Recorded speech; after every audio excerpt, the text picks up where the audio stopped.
Well, guys, we're coming to you from the laundromat tonight. Actually, Eric and I are going to be on the road this evening, and you'd think after 21 nights in a row we would have remembered to say, hey, let's record Advent this morning before we leave the house, but we didn't. But that's not going to let us stop us. So we're going to be in the book of Matthew again tonight, chapter 2, and we're going to read verses 9 through 12.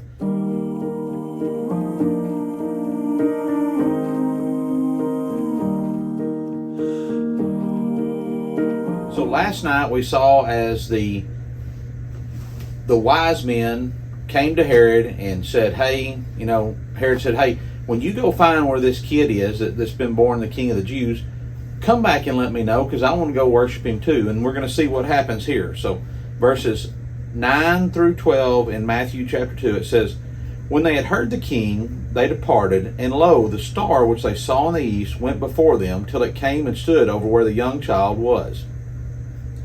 When they saw the star, they rejoiced with exceeding great joy.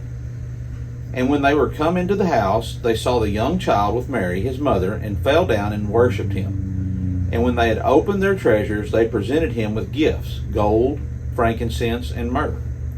And being warned by God in a dream that they should not return to Herod, they departed into their own country another way.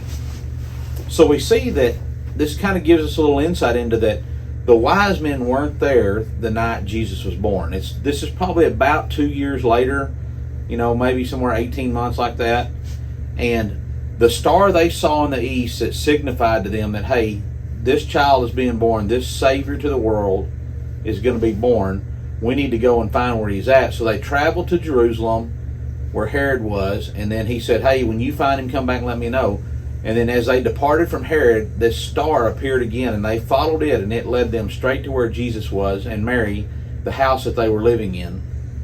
And they go in and they present him with gifts, and they fall down and they worship him. And then as they get ready to leave, the Bible tells us that they were warned by God, hey, don't go back to Herod. And they decided, hey, we're going to follow what God says, and we're going to go home a different direction so that we don't have to go through and see Herod. What this shows us is even though there are people out there that don't believe in God, God can work through them to accomplish the task that he has set forth to accomplish. These wise men weren't believers in God. They weren't believers in the Jewish faith then, but they did recognize who God was. So even non-believers recognize and know that our God is real and that he is the only God.